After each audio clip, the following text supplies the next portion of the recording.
Good evening, everyone. Time for another silver update. This is the 4-hour silver chart, and I've drawn a couple of lines here. One is a fairly well tested support line, which has now become a resistance line. You can see that support held 1, 2, 3, 4, 5, 6 times and then failed here. It has now become resistance. As you can see, we touched up to this line and then failed. So we're now on a rally to retest this line. The other line is a recent downtrend based upon this downtrend, and we could probably draw another line from here, and then we probably want to draw another line from up here. And these are going to be resistance lines that we reach as we're rising up. So our first target to get through is going to be 34, then 38, then 42 roughly. These are the prices we need to get through. This base is holding fairly well. You can see that we have a spike and then a mini spike, and we're now rising up, forming a ascending flag in this bounce. If we pull out to the daily, you can see that we're almost to crossing over on the MACD. So we have a definite reset. We touched about -3, which is more oversold than we were overbought. And of course that's oversold all the way back to late 2007. Now the weekly has crossed over into the negative territory on the red line. The blue is still falling, so the weekly is preparing for a reset as well. We could reset actually from the zero line, and that wouldn't be surprising. You can see that we've done that in the past. After the long consolidation from the 2006 top, we actually just touched the zero line. That's how we rallied into that 2008 top. 2008 top. Now the 2008 top did penetrate and go all the way into negative territory, and that's where we got that 850 bottom. My guess is we're probably going to bounce off the zero line and continue up from there. So we'll have to wait and see on that. The gold chart is very bullish as well. If we go to the daily, it's still holding firmly this established trend line. And if we draw it up tight enough, you can see it touched, but that kind of violates some points. So you can vary these, but pretty much that trend line is holding. The gold MACD also is oversold for 4 years roughly, and is approaching a crossover. Now, as I pointed out before, these crossover points are very critical, because if it does turn down, they usually turn down right when they touch. If they successfully cross, they normally rally from there. So you can see we rallied, we rallied, we rallied. Here's kind of a failure here. But for the most part, when these cross, we get a significant rally. So we're looking for a significant rally. The silver price in the paper price is now around 32 bucks. That's still a very, very good entry price for any of you that are looking to get into silver for the long term, to pick up some physical silver. I wanted to jump over to an article that is on SilverSeek, and this is by Peter Cooper from Arabian Money, and it's a pretty good short synopsis of where I stand on this. It says, physical silver running out because its spot price does not reflect true investment demand. That's absolutely true. The price of silver is not being set by the buyers of physical silver. It's being set by the paper traders. Now, a lot of people have gotten upset by that, but you have to remember that as long as this price, which is the paper price, determines the physical price, then you're actually getting a real deal, because dealers like APMEX and Gainesville don't have to set their prices real time to this price. They just choose to do so. possibly because they have a hedging strategy as well. I think most of the major dealers have a hedging strategy, so when they lock in a price for physical, they also probably lock in a short position in the paper market. So they're protecting themselves. Remember, they make their money, as Jason Hummel pointed out.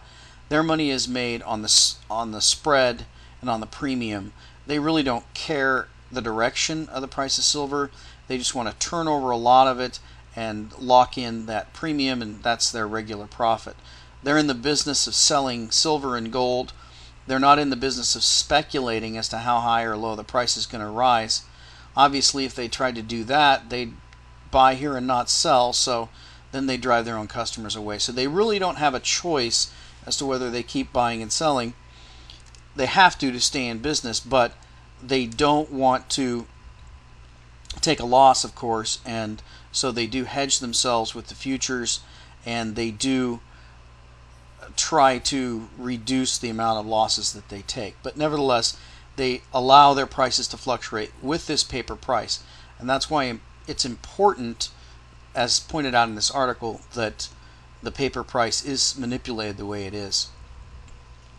Now he says, several readers of Arabian Money have written to us over the past 2 weeks to express their astonishment at the current price of silver because demand where they live is so high that stocks have run out. Consider this comment, quote, I used to buy silver from a shop in Khobar in Saudi. From the last 4 weeks, they said they ran out of silver. I cannot find anyone who sells silver in Saudi now. I asked them from where do they get their silver. They said the UAE, that's United Arab Emirates. The problem is they only have 1 kilogram bars, and I still cannot find any supplier.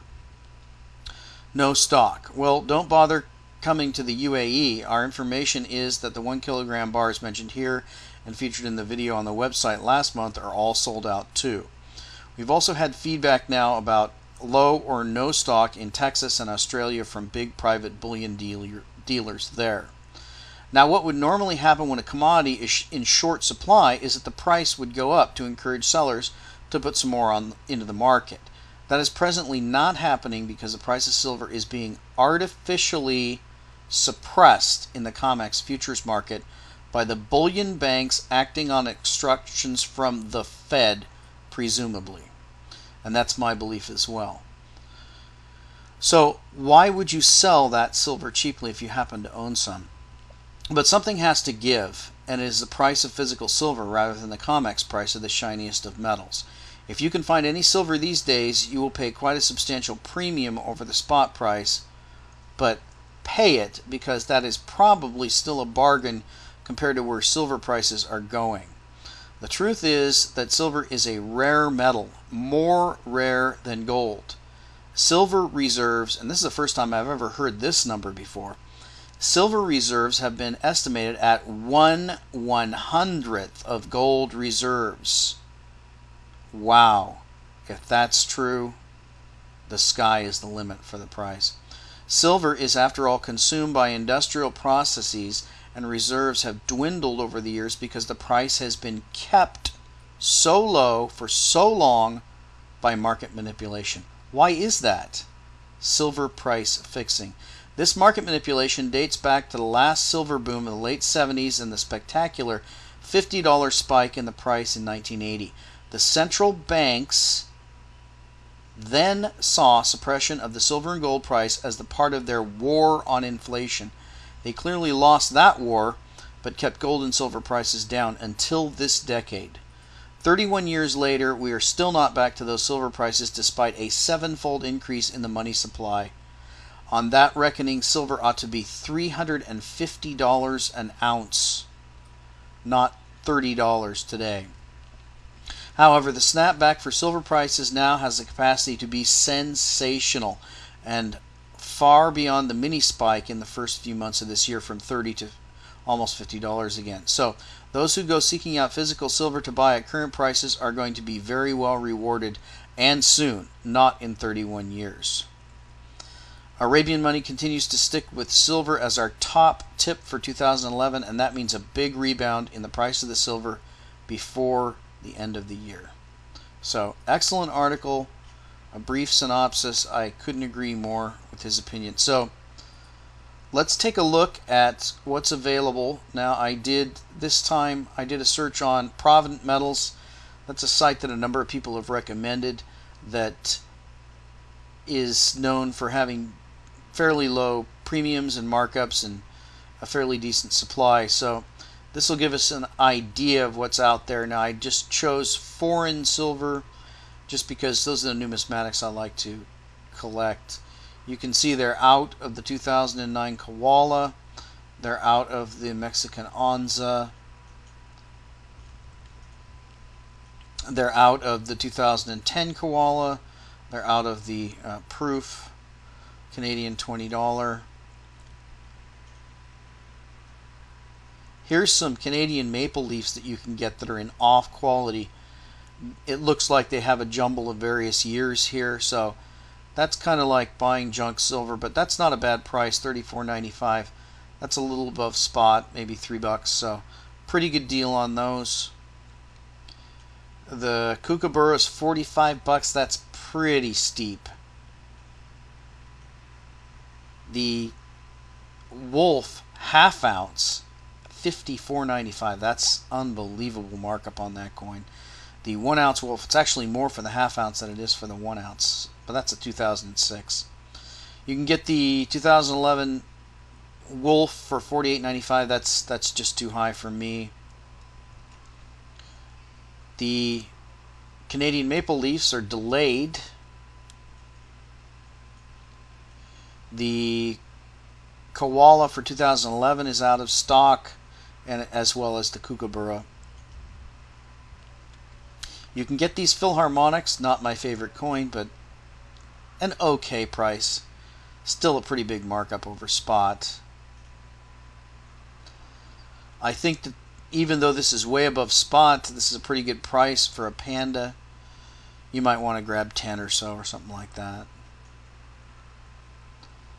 And our standard maple leafs are about $36.95.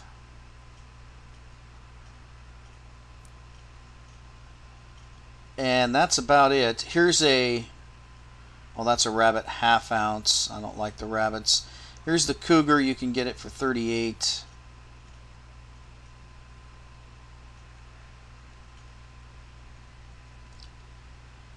This half ounce Koala for 2011. If you want to do a numismatic play, I would recommend this coin. Even though that comes to $46, that comes to a hefty $14 above spot. I think this coin will significantly appreciate. Most of the half ounces end up being about $50. And that's about it. So probably the best deal on here for today is going to be the random maples that are about $34.95. So that's a good deal there.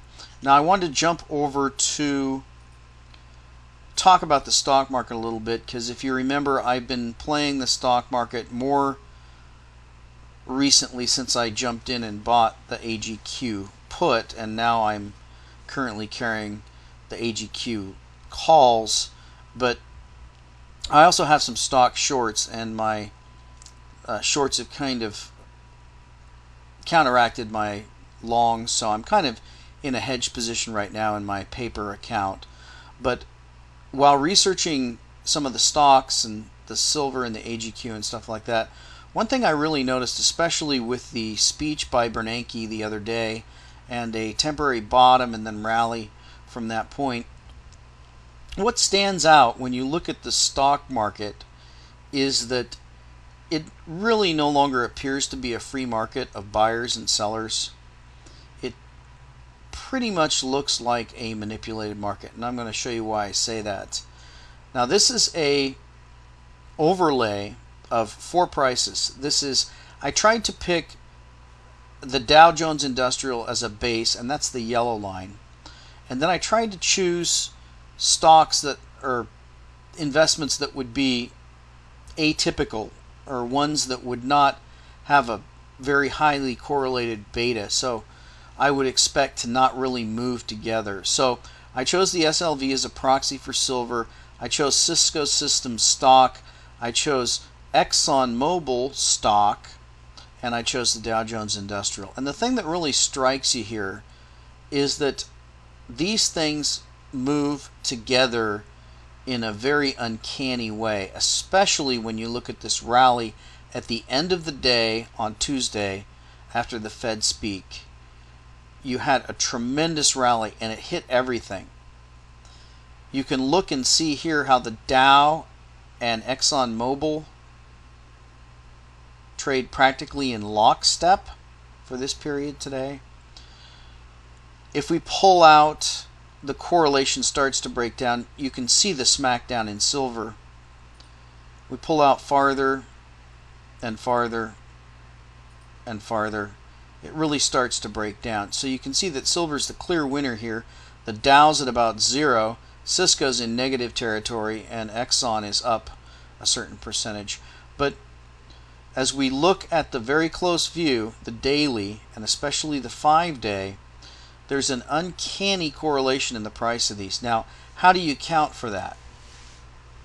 In my opinion, these markets seem to be arbitraged together so that they really, in my opinion, aren't free markets. This is really just the price of money. In other words, these prices are rising because of the money supply. They're not rising because of the fundamentals of the company, because of the demand for the stock as far as investors, because of the supply of the stocks. This is just a monetary phenomenon where governments of the world are printing paper money, and that paper money is chasing into these assets, and that's why you see them all go down at the same time and all go up at the same time. And that tells me that these are just computer-driven paper markets, and you really, honestly, you don't want to have anything to do with them. What you want to do is continue to stack the physical silver, look for opportunities. Of course, we had our biggest opportunity where we hit 26 bucks. I don't think we're going to see that again. So it's going to be time to buy the dips. This is a very nice dip you got here back into 28. I don't think we're really going to see that one again. We might penetrate and go lower, but you want to keep buying the dips and you want to keep stacking, because the alternative investments are paper markets, and those are rigged markets, and ultimately you're going to lose. And we'll talk to you next time.